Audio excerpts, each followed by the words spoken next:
Avec notre invitée ce soir à 18h17, elle est à la tête depuis juin 2017 de l'un des plus grands ministères du gouvernement, celui de la Défense et des Armées. Bonsoir Florence Parly. Bonsoir. Merci infiniment d'avoir accepté notre invitation. Alors, on a évidemment beaucoup de questions à vous poser ce soir.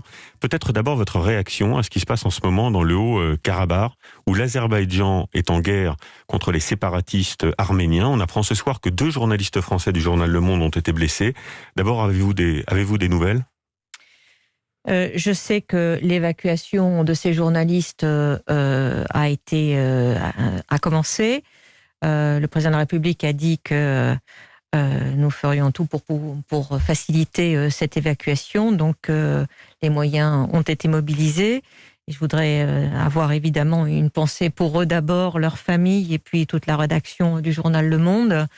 C'est en effet un conflit qu'on appelle un conflit gelé qui se réveille, puisque cela fait longtemps que la situation dans le Caucase est potentiellement très conflictuelle.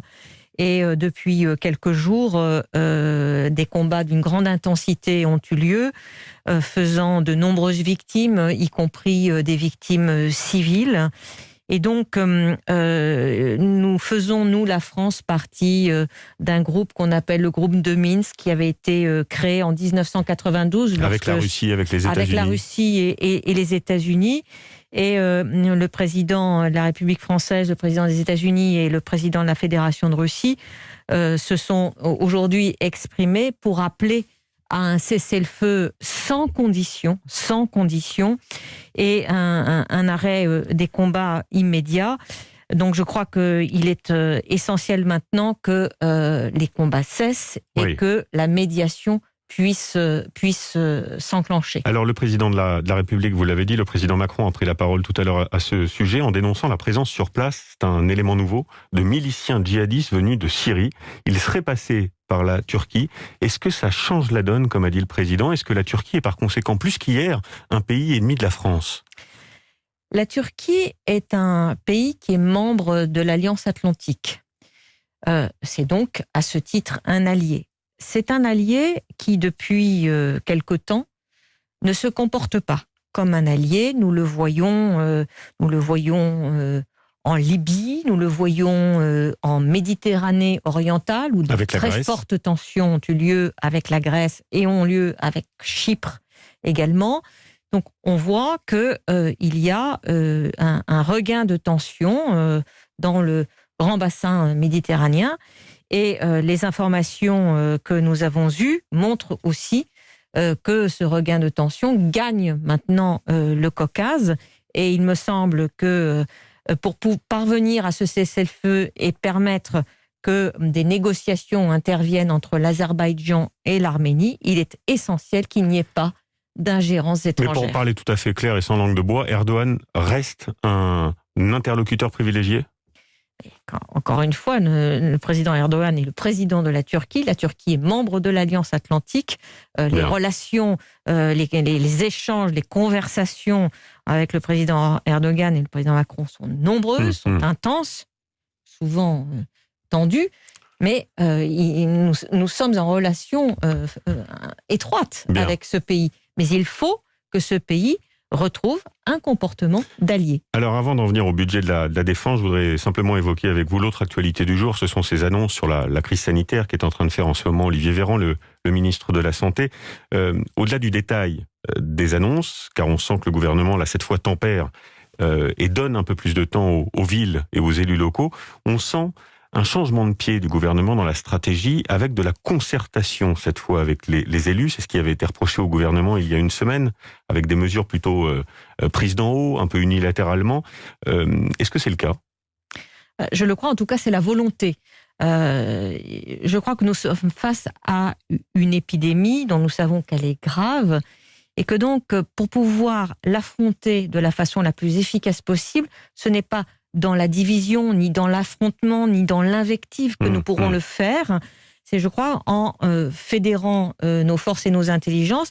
Et la concertation a toujours été utile et fructueuse. Donc, plus que jamais, elle est nécessaire pour la mise en œuvre de façon différenciée. C'est ce que le Premier ministre souhaite, c'est qu'il y ait une déclinaison la plus appropriée aux conditions sanitaires locales, et c'est pour cela qu'il faut qu'une concertation ait lieu avec les responsables locaux. Bien. Et c'est ce que les préfets mènent. Une dernière question sur le Covid, si vous le voulez bien. Je voudrais revenir simplement sur vos déclarations lors de votre audition au Sénat le 22 septembre qui ont suscité une forme d'émoi concernant les militaires revenus de Wuhan en Chine, alors que la ville était déjà en quarantaine. À l'époque, il avait été dit que les 14 militaires avaient été testés. Or, ça n'a pas été le cas. Et c'est eux qui sont sans doute à l'origine du premier cluster français dans l'Oise. D'abord, comment expliquez-vous ce raté, Florence Parly? Et est-ce que le cours de l'histoire aurait par conséquent pu être différent? Alors tout d'abord, ils n'ont pas contaminé le cluster de Creil. S'il y a eu erreur, il y a eu erreur de ma part sur un terme. Et j'ai reconnu cette erreur. En revanche, il n'y a pas eu erreur sur le respect du protocole très strict qui était en vigueur à l'époque. Et c'est ce protocole qui a été appliqué à ces militaires qui, je le rappelle, sont partis en Chine pour rapatrier nos ressortissants. Pour parler clair, même s'ils avaient été testés, ça n'aurait pas changé le cours de l'histoire. Ils n'ont pas été malades. Oui.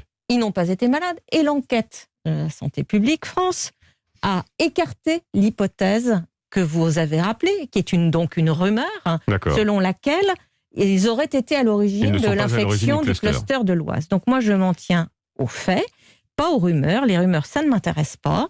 Et je pense que quand on a une imprécision dans son expression, eh bien, il vaut mieux le reconnaître plutôt que de ne pas le faire.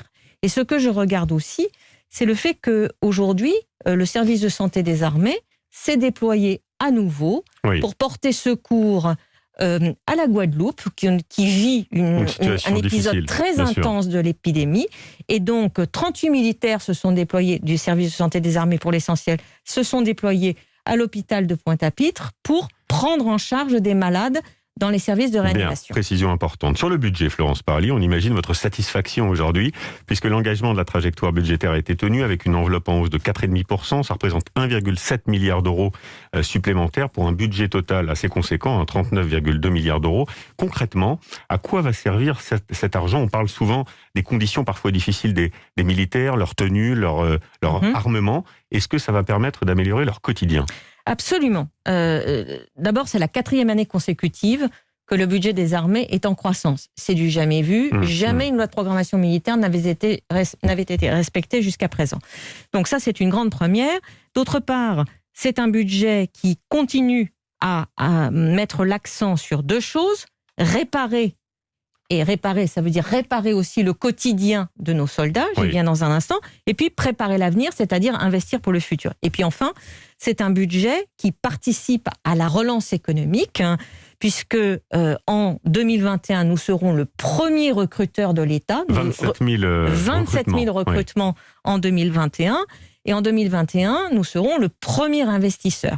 Donc, je crois que nous cochons toutes les cases, celle de la loi de programmation militaire, les priorités qui avaient été fixées par le président de la République, les engagements sont tenus et nous contribuons fortement à la relance. Alors, pour le quotidien des soldats... Oui, parce que j'ai vu qu'il y avait des choses très concrètes. 12 000 nouveaux fusils HK416 qui vont arriver pour les troupes et plus de 120 000 nouveaux treillis ignifugés. Alors moi j'ai appris plein de choses, c'est un treillis, ça peut paraître un peu anecdotique, mais c'est un treillis qui résiste aux déchirures, qui est plus ajusté et qui en opération peut vraiment changer le quotidien des soldats.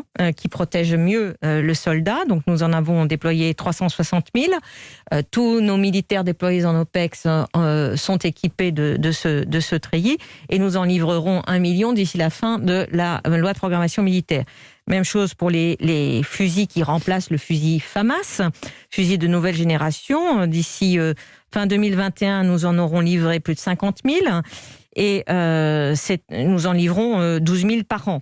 Nous avons aussi modernisé les gilets pare-balles. Ils sont plus résistants, plus légers, plus ergonomiques. Nous en avons livré 60 000, c'est-à-dire plus de la moitié du programme. Donc là aussi, les engagements sont tenus et c'est très important parce que la loi de programmation militaire, elle est là pour redonner aux soldats des conditions d'entraînement, de fonctionnement en mission et de vie, tout simplement, améliorées. Donc c'est la raison pour laquelle nous rénovons les équipements qui sont vraiment les outils de travail, si je puis dire, des militaires. Nous rénovons aussi leur matériel et il y aura aussi beaucoup de livraisons en 2021 de matériel qui sont indispensables pour nos armées. Nous nous sommes lancés dans un grand programme de rénovation des véhicules blindés terrestres et nous aurons 157 nouveaux Griffons et les 20 premiers Jaguars, c'est-à-dire des véhicules qui remplacent soit les fameux VAB que tout le monde connaît ou les AMX. Bref, tout cela va arriver. Il y a des commandes de nouveaux hélicoptères qui vont remplacer les hélicoptères de vieille génération. Ça, c'est pour l'armée de terre. Et puis, il y en a beaucoup d'autres. Le spatial, la marine, l'armée de l'air. Je vais vous poser une question. Vous n'êtes pas devin, mais est-ce qu'on aura l'occasion de voir tout ça défiler sur le 14 juillet, normalement en juillet prochain? Alors très certainement pour ce qui concerne les premiers équipements Scorpion, puisque dès 2020, nous en avons reçu 90. Mais est-ce que le Covid va nous permettre de le faire? C'était ma question. Alors là, je ne suis pas devin, mais je nous le souhaite du fond du cœur, hein, car c'est sans doute le combat le plus difficile que nous avons à mener tous ensemble dans les semaines et les mois qui viennent. Bien. Merci beaucoup Florence Parly d'avoir été ce soir notre invitée.